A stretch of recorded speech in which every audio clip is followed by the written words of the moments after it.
kotikontujen tienoilta tervehtiin.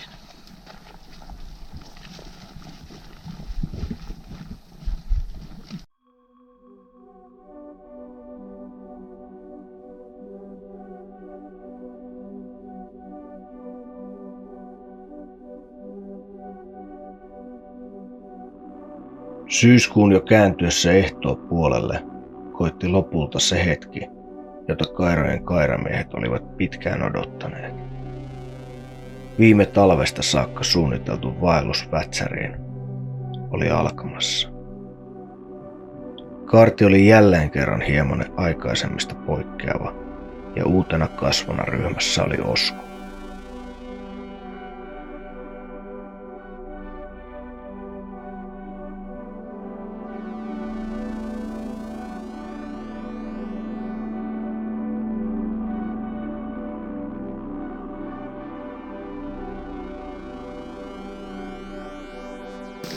Toiselle kuoppaa kaivaa on ammatiltaan maanrakennusurakoitsija. No niin, päivää vaan kaikille.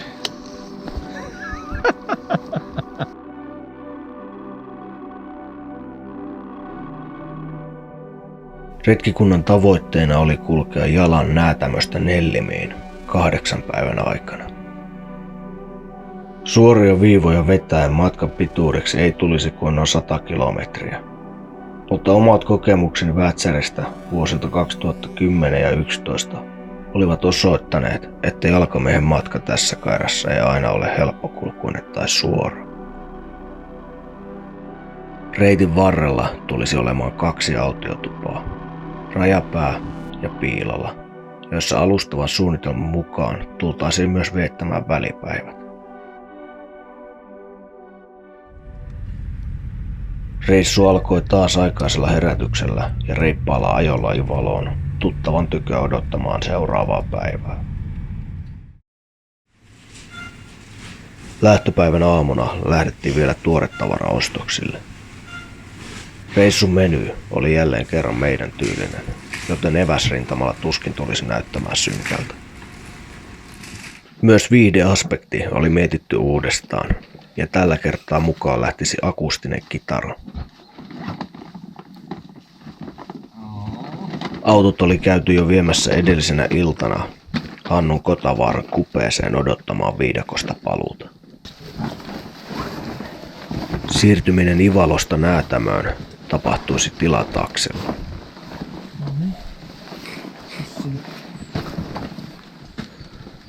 Miltä se paino tuntuu? Ihan hyvältä, ei ole ihan kuin talvella olisi, mutta on se kuitenkin.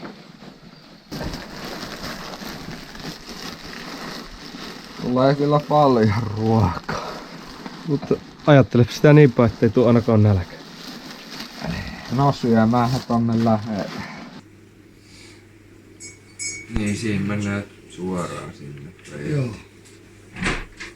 Se olisi ollut niin kallis, että en mä sitä. Jankkila. Joo. 180 kilometriä taitaakin olla tähän mennessä pisin taksimatkani. Näätämössä otettiin sen verran syvyyden puolelle, ettei aivan tielle näytä, ja ruvettiin lounaalle. On tää rankkaa tää leiri elää. Täytyy vähän kastaa sitä perään, jos tää on se happainen.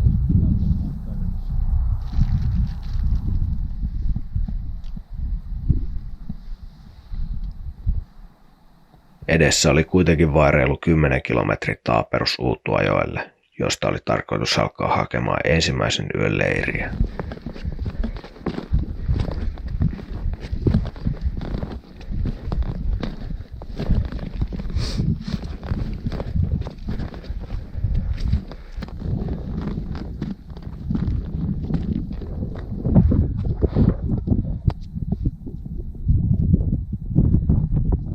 Alkaa näyttää Vätsäriltä.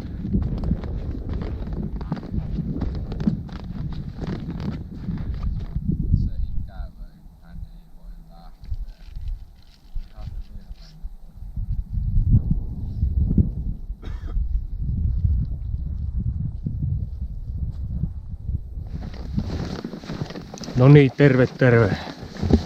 Elikkä nyt ollaan lähestymässä Uutua jokea tässä näin. Eli tarkoittaa käytännössä sitä, että ensimmäisen päivän päivämatka alkaa olla taputeltu. Varmaan siihen jäähän leiriin. Siitä saadaan vedet hyvin otettua ja sitten seuraavana päivänä jatketaan kohti Rajapään autiotupaa. En tiedä kuuleeko äänestä, mutta valitettavasti on hieman itse tässä sairaana. Eli oli tossa jo ennen reissua jonkin verran semmosia fiiliksiä, että tässä saattaa kipeäksi vielä tulla. Ja totta kai sitten siinä vaiheessa, kun työt loppuu ja loma alkaa, niin tulee sairaaksi. Se on tunnollisen työntekijän merkki, eikö niin? Mulla ei kuumetta ole todennäköisesti, mutta nenä vuotaa ja tuntee, että on kipeänä, niin se vähän, sanotaan se latistaa lähinnä tunnelmaa, että mitenkään ei huomaa, että se erityisesti tähän fysiikkaan vaikuttaisi. Ainakaan nyt toistaiseksi. Et sit jos olisi ollut aamulla kuumetta, niin sit olisi joutunut vähän fundeeraamaan, että kehtaako sitä lähteä, mutta nyt uskoisin ihan hyvillä mielillä kuitenkin lähteä. Syö vähän lääkkeitä ja juo teetä, niin eiköhän se siitä taitu. Tuossa on ollut hienoja maisemia ja semmoista Pätsärin näköistä paikkaa. Nyt ollaan vähän tämmöisessä metsäisemmässä kohdassa ja tuossa on poroaita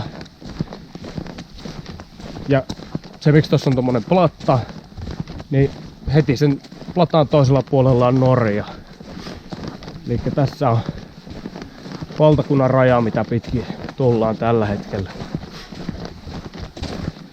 Mutta joo, kunhan tästä nyt seuraavaksi päästään tuohon Uutuajoen varteen, niin sitten ruvetaan laittelemaan taas leirintäaluetta pystyyn. Tai taas, nyt on tämä reissu ensimmäinen kerta, mutta kuitenkin niin. Ja sitten ruoanlaittotouhuja ja sen sellaista. Mä joudun varmaan vähän ottaa lepiä siinä, että en lähde tälle illalle enää mitään suorituksia tekemään. Kellohan meillä on 4:30 tällä hetkellä, että me päästiin siinä 12 jälkeen. Taisi olla lähempänä yhtä liikenteeseen. Hyvää vauhtia ollaan sinänsä tultu.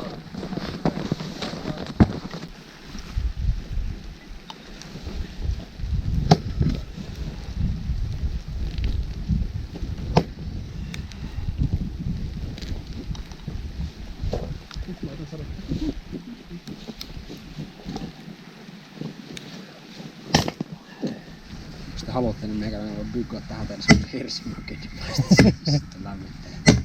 Sanokaa vaan, jos tulee semmonen tarve. Joo.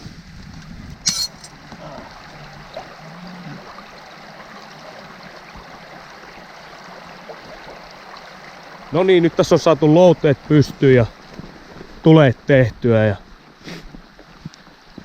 pienen sadekuuronkin se tuossa ripsautti meille, mutta ei mitään sen kummempaa. Että silloin vähän vaihteleva sää, mutta kuitenkin loppupeleissä kohtuullisen hyvää. Ei voi missään nimessä valittaa. Mitäs Jesa sanot, ruvetaanko tekemään ruokaa seuraavaksi? Joo, mitä meillä on tarjolla? Hetkinen, mietitäänpäs vähän menyytä. Olisiko se ollut Renkkimakka. joo, makkaraa ja spagettia. Juu.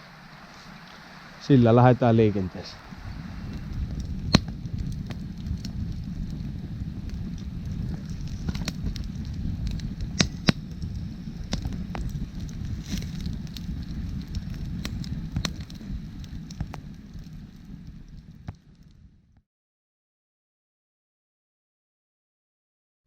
No niin, huomenta. Meillä on aamu valennut täällä Uutuajoen rannassa. Ja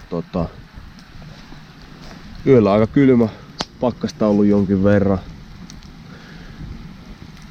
Nyt me tässä Jesan kanssa jo noustiin ja toinen teltta tuolta pikkuhiljaa heräilee sieltä jo. Kyllä puheen sorina kuuluu, että pojat on hereillä.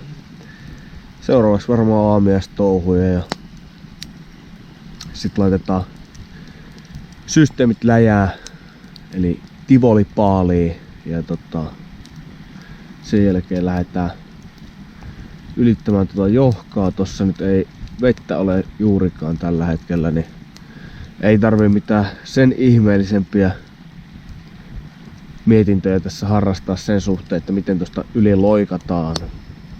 Se tapahtuu toivottavasti erittäin yksinkertaisesti. Ja sitten jatketaan kohti etelää, kohti Rajapäätä ja Rajapään autiotupaa. 5 tähden aamiainen. Kyllä, tää on ihan hotellitaso. Jotenkin me vähän niinku hotellissa olla? Kyllä.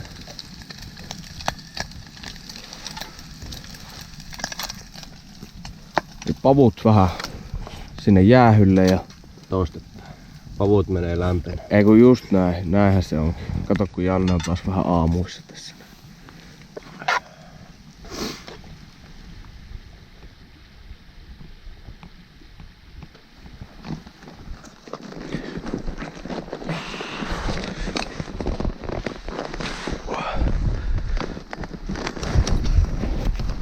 Lähdetäänkö tuuttaa? Lähdetään ruutaan. Niin.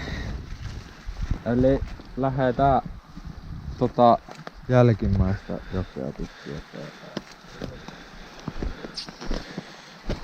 Millainenhan tuolla on toi kohta? Mietä ja käy sieltä. Joo. Siitä vaan.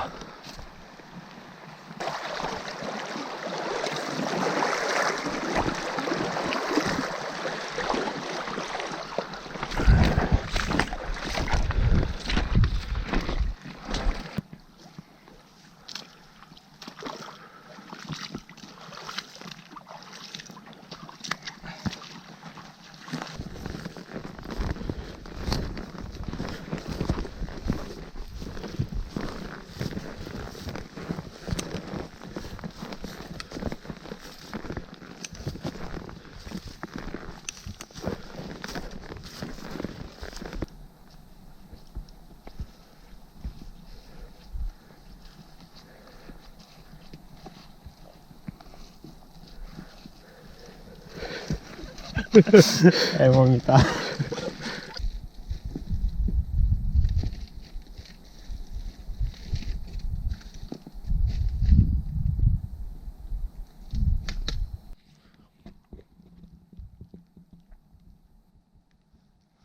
Matkaa taitettiin reppujen kiitettävästä painosta nautiskellen. Aluksi myötäiltiin Routasen kurua ja sen jälkeen valtakunnan rajaa kohti Rajapään huippua. No niin, nyt ihan hetki sitten ollaan saavuttu tänne Rajapään huipulle. Täällä tuulee aika pirun voimakkaasti. Mutta ei se mitään. Tehtiin kuva duuni toi mäki ylös. Ja nyt tuntee kyllä jaloissa, että kohta pitäisi varmaan päästä pitkäkseen, mutta ei mitään hätää, koska Rajapään autiotuvalle ei muistaakseni ole tästä kuitenkin alle 1000 kilometriä, niin päästään kohta sinne ja laitetaan itsemme mukavasti ja sitten voi alkaa valmistelemaan illan spesiaalievästä, joka teille paljastuu tuota pikaa.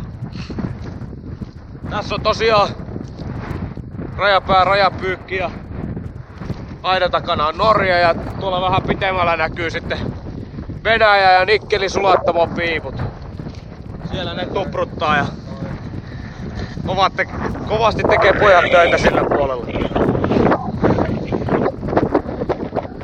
No, mitä tässä nyt voi todeta? Kova työ palkittiin, ollaan täällä näin ja hyvältä näyttää.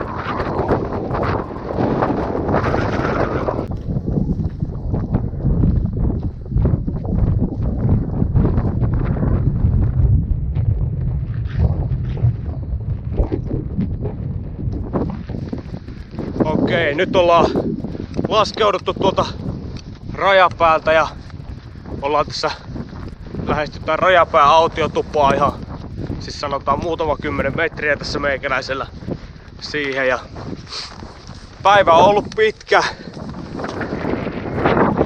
ja fyysisesti aika raskas. Kello on nyt 5:15.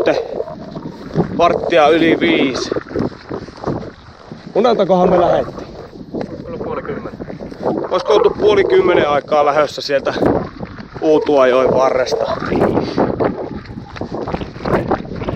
Ei mitenkään rehkimällä olla tultu tai juoksemalla, mutta kuitenkin kävelty aktiivisesti. Nyt tullaan tänne pelipaikoille ja joo, suurin piirtein samalta näyttää kuin vajaa 10 vuotta sitten. Tuolla on tuo käymäläkin tuossa taka-alalla. Mä muistelinkin, että se on vaijereilla vedetty tonne lattiaan kiinni. Nyt tekee ihan hyvää ottaa tuo reppu välillä pois selästä ja istua alas. Vai mitä sanoo Osku? Kyllä tein jo sen. Huhhuh. Ihan mielenkiintoista päästä näkemään, että milloin täällä on viimeksi käyty. Mikäs fiilis hapella nyt tuo saavutaan tänne pitkän ja hikisen päivän päätteeksi? Ihan hyvä fiilis silleen, Tuvasta kommentoida, että aika autenttinen.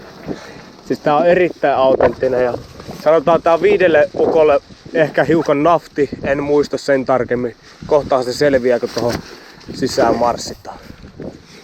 Liiteri varmaan mahtuu. No niin, tervetuloa Raakajainen keittiöön. Eli ollaan tällä rajapää autiotuolla ja jotta asiat ei olisi liian helppoja, päätettiin, että ei tyydytä Real Turmattiin, vaan mietittiin, että mikä olisi semmonen ateria-kokonaisuus, että me saataisiin tähän niinku semmoista tietynlaista erämaa eksotiikkaa ja kulinarismia ja päädyttiin sitten hamppareihin. Eli nyt meillä on täällä jo kilon verran hirven jauhelihaa. Sitten heitettiin tommonen, mikä tää nyt on, tommonen ranskalainen sipulikeitto hässäkkä ja pari kananmunaa. Eli meillä on täällä rasiassa löytyy kananmunia myös, jotka on säilytty tälleen isku kestävästi. Ja seuraavaksi mitä tapahtuu, niin sotketaan lihataikina ja sitten ruvetaan paistelemaan.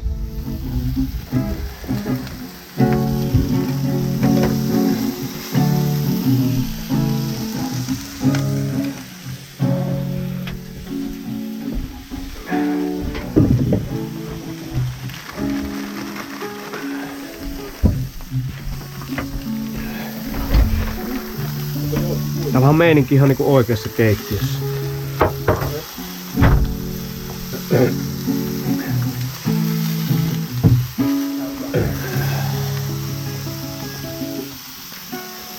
Siinä on poweri pienemmällä ja kaasu pienemmällä. Joo.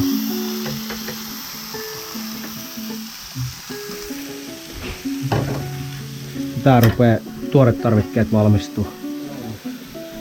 Hyvä.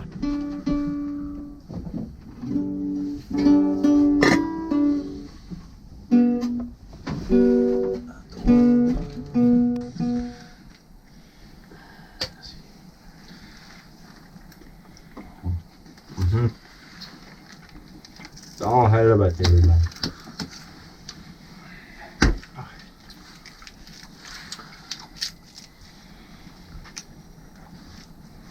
Hyvä on pihi.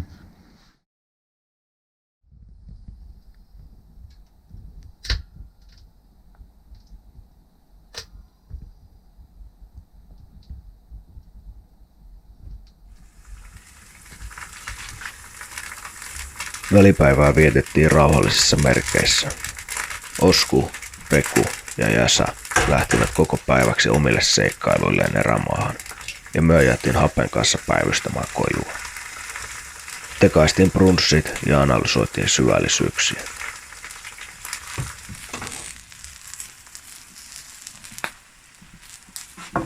Illaksi miehet palasivat majalle ja jälleen eräkeittiössä alkoi tapahtumaan. No niin, nyt kello on 6. Toinen ilta täällä Rajapää autiotuvalla. Keli on tällä hetkellä kohtuullisen hyvä. Tuossa päivän aikana on ollut aika huonoakin keliä tarjoilla. Kovaa tuulta ja vaakatasossa vettä. Nyt meillä tässä alkaa illan ruoanlaittotouhut olemaan hyvässä vaiheessa. Eli iltapalaksi on, tai sanotaan päivälliseksi on tortilloja ja tommonen huippu Tex-Mex täyte. Eli jauhelihaa sun muuta. Ja sitten vielä iltapalaksi olisi noin 40 lettua.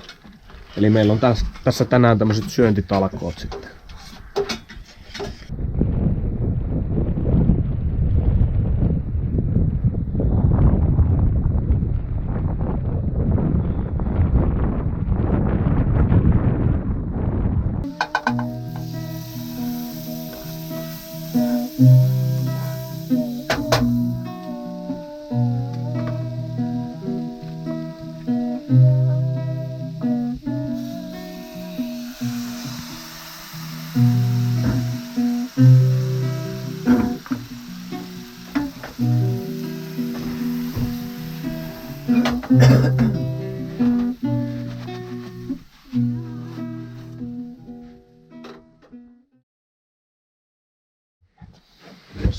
Lähdetään tuuttaa.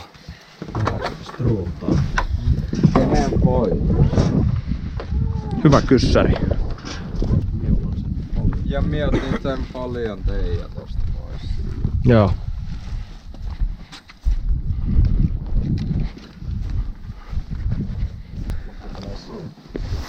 Ai ei. On tää vähän keventynyt.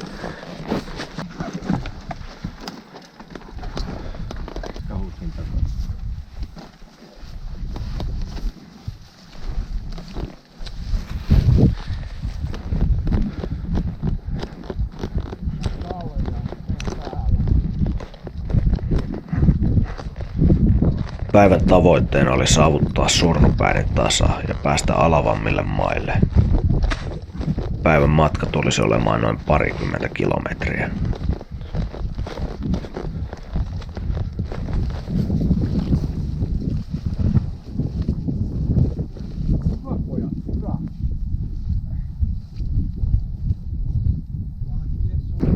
No niin, terve vaan. Elikkä nyt on 4. vaelluspäivä meneillään ja ollaan noin tunti tultu. Kello on aika tarkkaan 10. Ja tässä tämän päivän etappina oikeastaan Surnupäitten suurinpiirteinen tasa ja sieltä ruvetaan sitten katselemaan mieleistä leirintäaluetta, mihin saatais talot pystyyn ja tulee tehtyä. Niin kuin tässä nyt tällä hetkellä näkee, niin tää on tämmöstä paljakkaa, että täällä ei ihan hirveästi tulistelutouhuja pysty harrastaa. Joten täytyy kulkea vähän tonne alavammille maille. Päästään noihin nuotiontekotouhuihin. Keli tänään taas ihan kohtuullinen. Meillä on myötätuuli, ei sada, ei sinänsä kyllä paistakaan, mutta oikeastaan aika soppelikeli tämmöseen touhuun. Rinkat on keventynyt ihan mukavasti tossa välipäivän aikana. Lisäksi meikäläisen tauti alkaa pikkuhiljaa taittua. Eli ei oo enää ihan niin räkänen olo kuin tossa ensimmäisien päivien aikana. Toisaalta sitten taas tuo polvi vähän kiukuttelee, että aina on jotain pientä, mutta ei se oikeastaan tässä vaiheessa, niin kaikki asiat on niin kertakaikkisen hyvin, että mikään ei voi fiilistä pilata.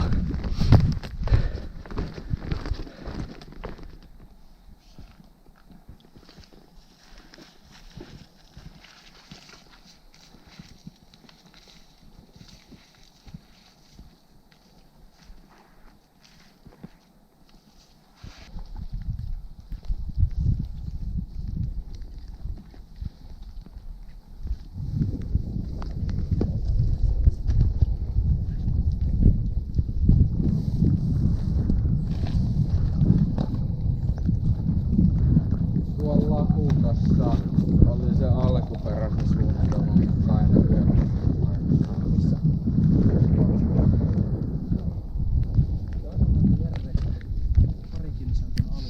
Kala. se järvi ja vastaan. Mikä lintu? Mä olen ihan varma, onko se kotka vai haukka.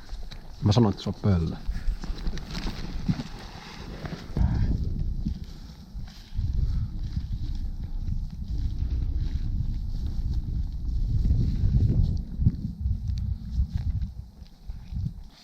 Vähän vaikea telttamaan. On tuolla paikka.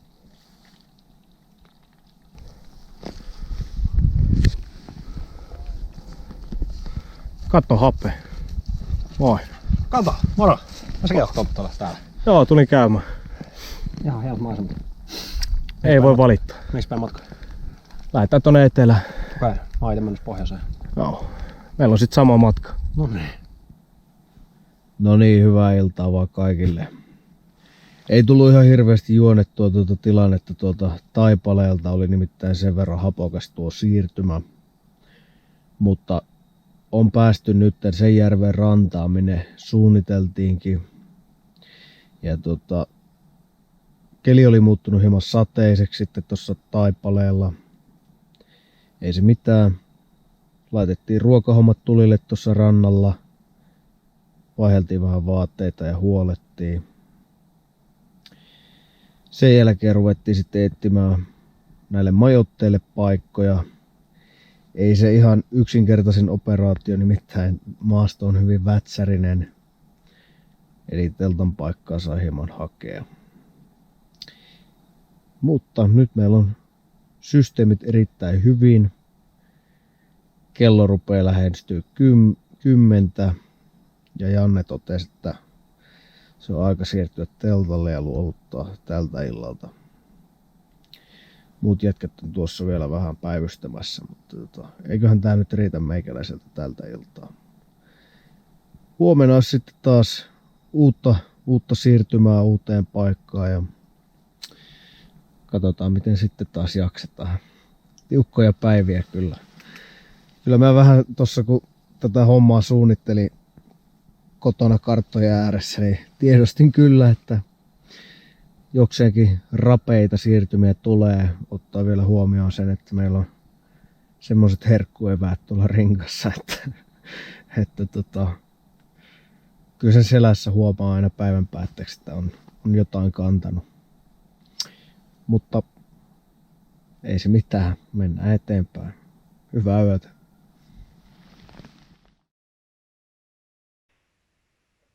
Viides päivä alkoi miellyttävässä säässä ja retkikunta otti suunnan kohti Rajavaaraa, jonne tuli se reilu 15 kilometrin marssi.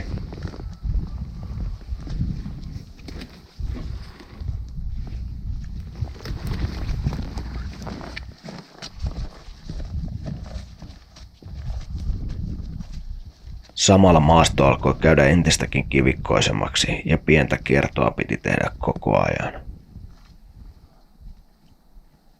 No niin, ei mennyt aikaakaan kun keli muuttui, eli sehän rupesi satamaan. Mutta just sopivasti satottiin tämmöiselle Tjurnuaivi tuvalle. Oven päällä lukee Tjurnuaivia 1952. Ja tää on ilmeisesti huoltamaton autiotupa. Käytiin vähän tutustumassa, mutta aika homeisessa kondiksessa alkaa olemaan. Ei se mitään, tässä matka jatkuu, vedettiin sadekamppeet niskaan ja lähdetään jatkamaan tonne vätsärityyppiseen maastoon. Niin tää on oikeastaan aika lailla just se, mitä mä ite muistan vätsäri sieltä melkein 10 vuoden takaa. Että tämmöstä tosi kivikkoista maastoa ja suhteellisen hidaskulkusta. Mut sit tää on taas toisaalta omalla tavallaan, karulla tavalla kaunista.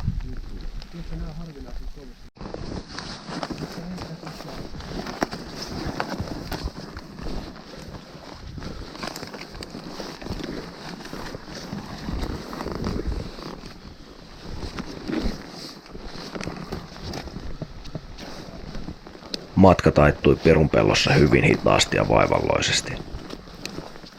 Jos tarjoilla ei ollut nousua tai laskua liukkailla kivillä, niin sitten etsittiin reittiä reittä myöten nielevässä jängässä. Taipale uuvutti nopeasti ja kello eteni vääjäämättömästi. Teimmekin päätöksen lyödä parkkiin jo ennen Rajavaaraa. No niin, terve vaan. Tossa ehkä puoli tuntia sitten tultiin tämmöiselle paikalle, mikä katsottiin leirille sopivaksi. Kello lähestyy nyt 5. Tossa ollaan tultu ihan kiitettävä matka tälle päivälle jo, ja maasto ei ole ollut mitenkään erityisen helppo, vaan vähän niinku päinvastoin. Ja sitten vielä höysteeksi, niin me ollaan saatu vettä koko päivä oikeastaan sieltä tuvalta asti, missä käytiin pyörähtämässä. Joten tultiin tämmöiselle järven rannalle ja todettiin, että nyt tarvii tehdä isot tuleet, joten pojat sitten laittoi tommosen kannon palamaan. Mut nyt ainakin saadaan kamppeet hyvin kuivattua. Ei tarvii sitä asiaa miettiä tässä yhtään. Ja seuraavaksi varmaan ruoanlaitto touhuja taas kerran. Ja ilta menee varmaan kuivatellessa ja tarinoita kertoessa.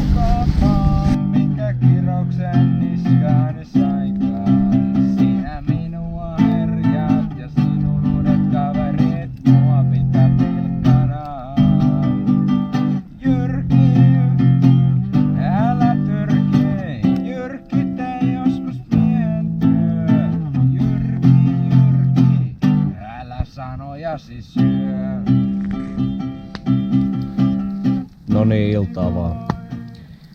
Nyt ollaan siinä pisteessä, että on tullut aika mennä nukkumaan. Ja koska keli on muuttunut hieman paremmaksi, eli ei enää käytännössä sada, niin meikäläinen, Hape ja Peku päätettiin sitten nukkua tässä louteissa. Osku ja Jesa meni sitten telttailemaan tuohon viereen. Pidetään varmaan tulia tässä läpi yö ja nautiskellaan tämmöisestä autenttisesta ulkoilmailusta.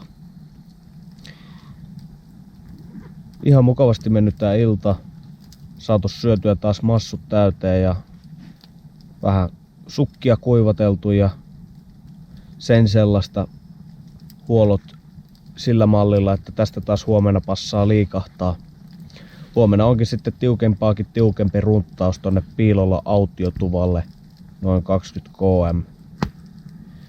Toivotaan, että keli ja erityisesti sää pysyy huomennakin hyvänä, niin meillä on miellyttävää mennä. Nyt ei muuta kuin hyvää yötä ja näkemisiin. No niin, päivää vaan kaikille.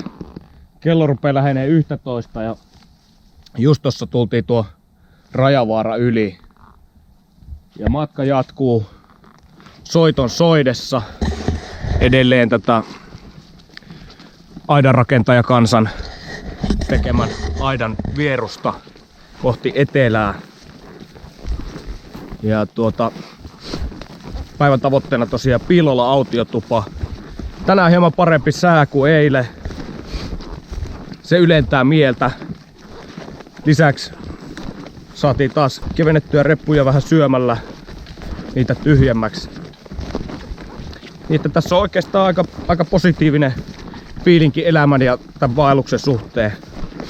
Nyt ei muuta kuin tossua toiseen eteen ja kohti Piilolaa.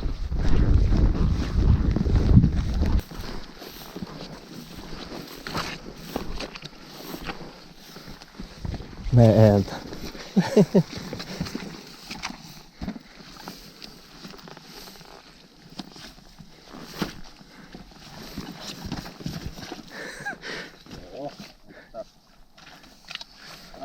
Onks tää ihan helppo?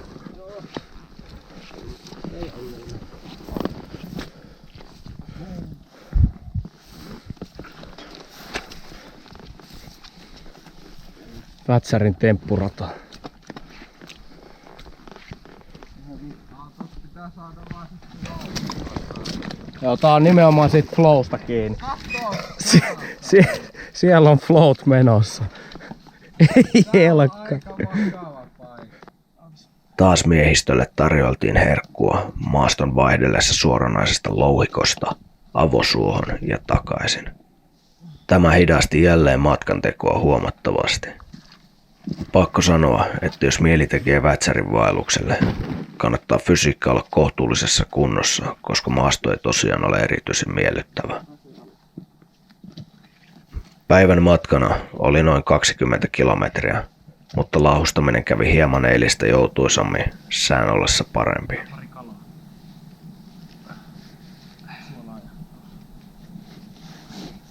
Tähänkö sanaa perunamuusi jauhosta? Joo.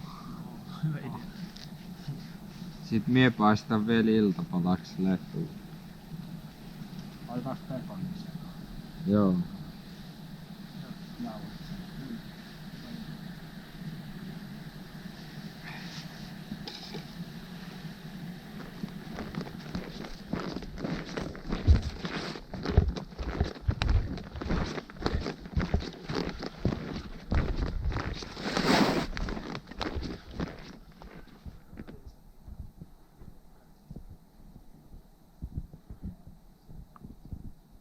Ja tästä kilsa. Kilsa. Jopa alla. No pikata. Ei ihan juosta. Tässä on vähän askel pidemtä. Sauma. Nyt alkaa vähän jalkapuolissa tuntua, kun Kyllä vähän. ei oo kenkähengiä vaihtunut märät. No niin, heippa rallaa vaan. Elikkä matka on tässä edennyt ja ollaan viimein tultu tähän piilolla autiotuvalle vievälle polulle. Fiilis on erittäin korkealla. Tuolla osku viheltelee ja meininki on hyvä. Tässä on tällä hetkellä taas aika seesteinen keli. Jossain kohtaa tuli vähän, oli semmonen trooppinen ilmasto ilman sitä lämmintä säätä. Vähän kosteita, mutta nyt on taas ihan kiva mennä.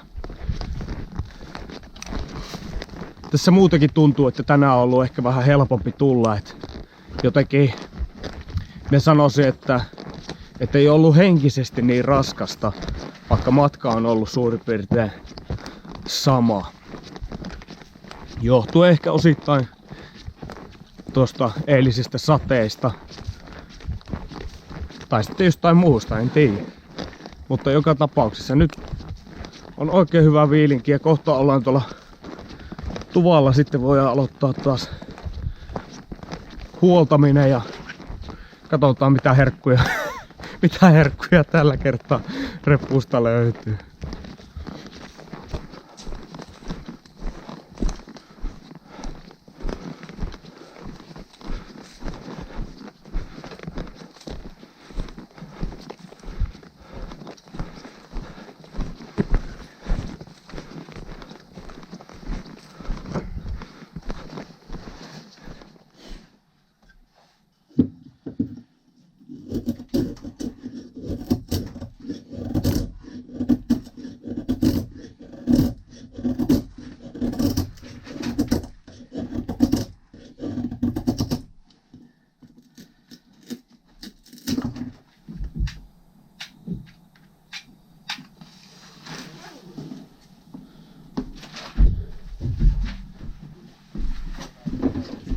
Tuo järvivesi varmaan kelpaa. Mitä? Hakee järvestä vettä. Joo.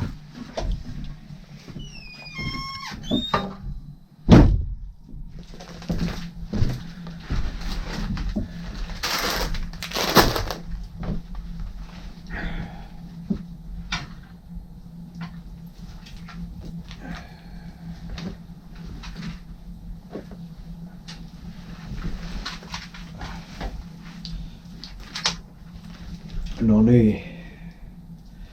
Ollaan tänne tupaan saavuttu nyt ja sain tuon kaminankin tosta aluilleen. Nyt täytyy vähän vaihtaa märkiä sukkia pois ja laittaa lämmintä vaatetta päälle. Ja seuraavaksi alkaakin sitten ruoanlaitto operation. Kato kun jalat ihan höyryä. Joo, alkaa taas niinku se perinteinen viimeisten päivien efekti näkymään ja erityisesti nyt kun tultiin autiotuvalle, niin ei tässä paljon kenkäheinää vaihdeltu tuossa matkan aikana enää. Nyt tultiin aika lailla suoriltaan vaan. Eipä siinä mitään. Se on ihan ok tässä vaiheessa.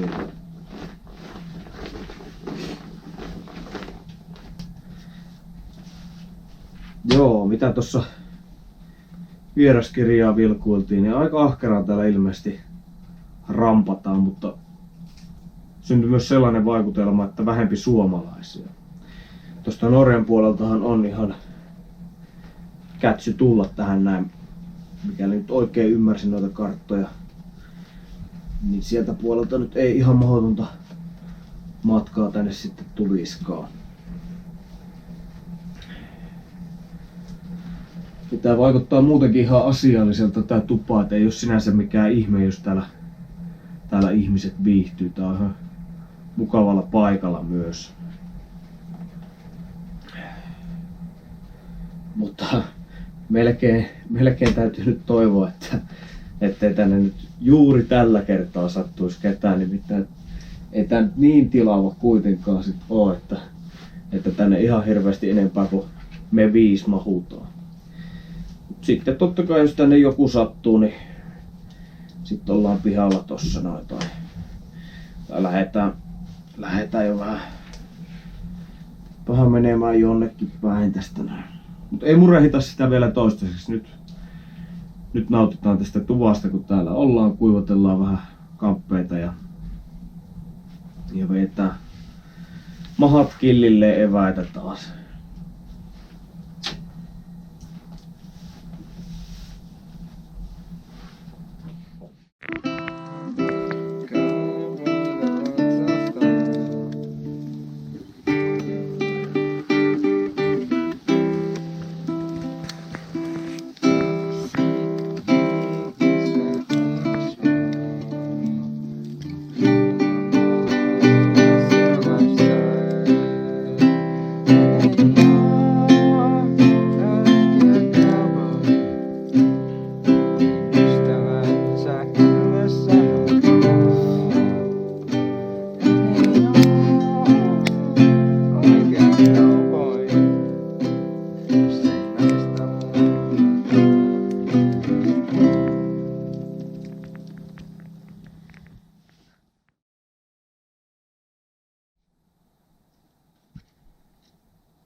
Seitsemäs päivä alkoi hitaasti.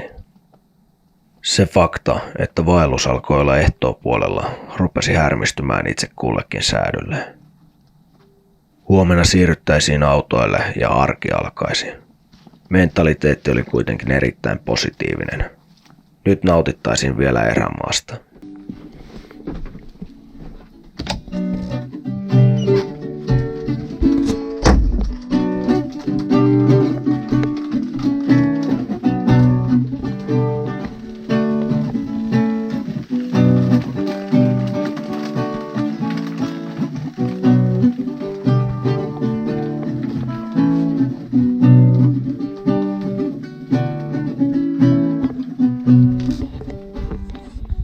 Katseet käännettiin jo tulevaan varustehuoltoon ja majat laitettiin kuivahtamaan.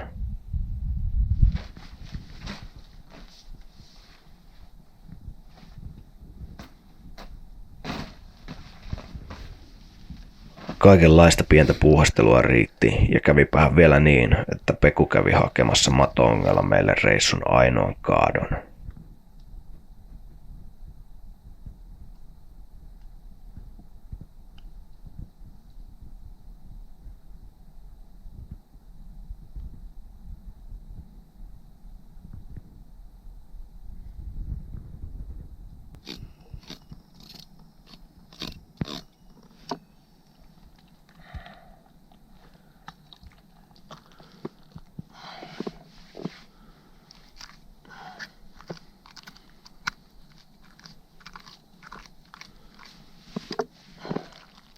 tietysti.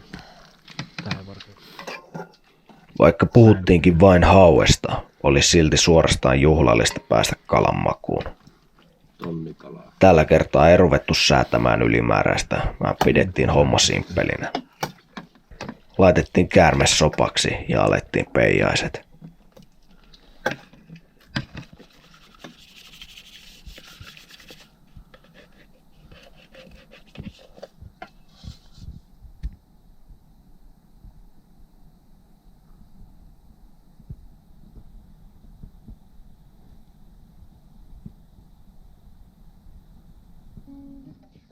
Mie voisin vielä tehdä... Päivä kului kitaran soidessa ja tarinaa laukoissa.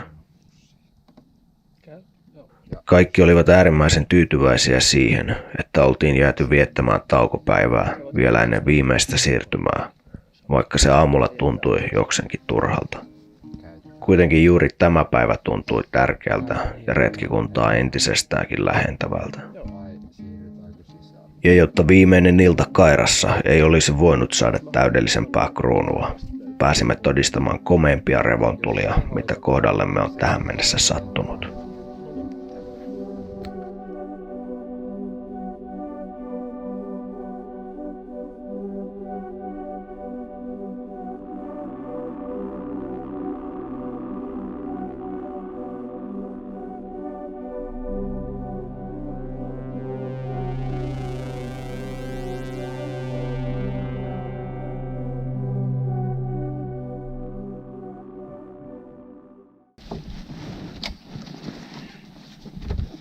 Viimeinen aamu alkoi astetta räväkämmin. Herääminen ajoissa ja tukevan palastelun jälkeen alkoi armoton pakkaaminen. Varsinaista kiirettä ei ollut, mutta Ivalossa haluttiin olla ajoissa ja viimeinen siirtymä oli kuitenkin rapea 20. Taivallusta tulisi helpottamaan Piilolan polku, joka siis kulki Tuvalta autoille saakka. Tämä toi hieman helpotusta, kun suunnistaakaan ei enää oikeastaan tarvinnut.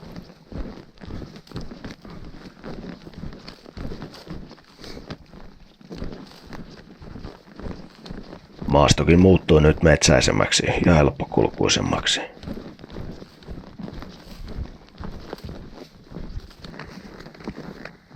Matka taittui nopeasti ja retkikunnan mielentilat olivat erittäin hyvät.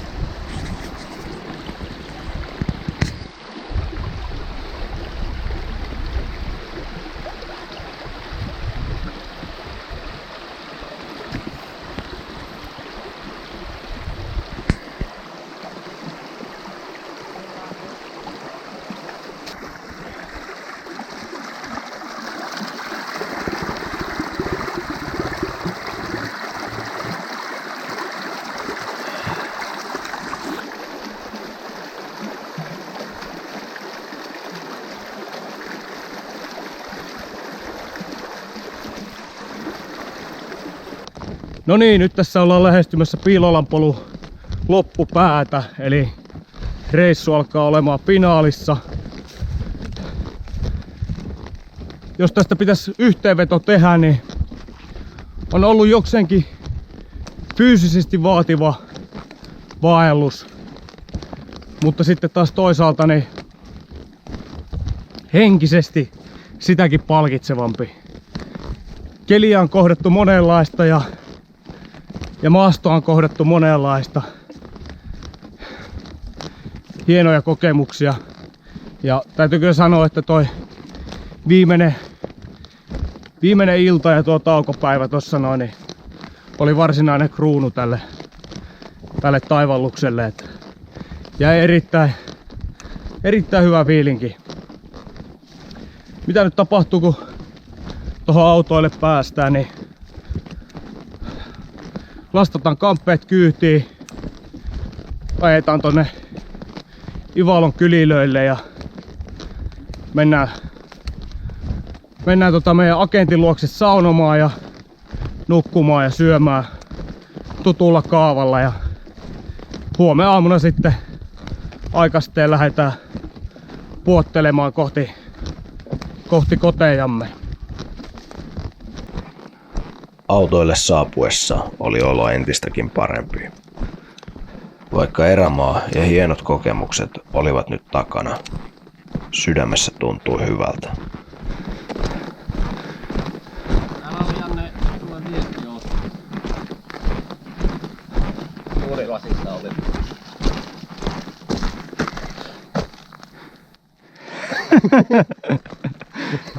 Se on hienoa, että lähetyskäsky on viimein saavuttanut meikäläisenkin. Oli taas saatu viettää elämää rikastuttava viikko parhaassa mahdollisessa seurassa. Minkälaisia fiiliksiä tässä vaiheessa? Ihan jees. Tyhjentävää. Joo, ei mitään, vähän fyysisempi suoritus tällä kertaa. Mut hyvä mieli jäi. Hyvä mieli jäi, joo. Se on tärkeintä. Vähän erilainen reissu ehkä tällä kertaa. No joo, totisesti. Kotomatka alkoi. Vätsäri ei karuudessaan ja haastavuudessaan petä. Taas sen sai todistaa. Mutta hyvällä hengellä ja rauhallisella tekemisellä kaikesta selviää ja homma säilyy mielekkäänä. Kiitos vielä sinulle mielenkiinnosta ja palataan taas tulevissa videoissa.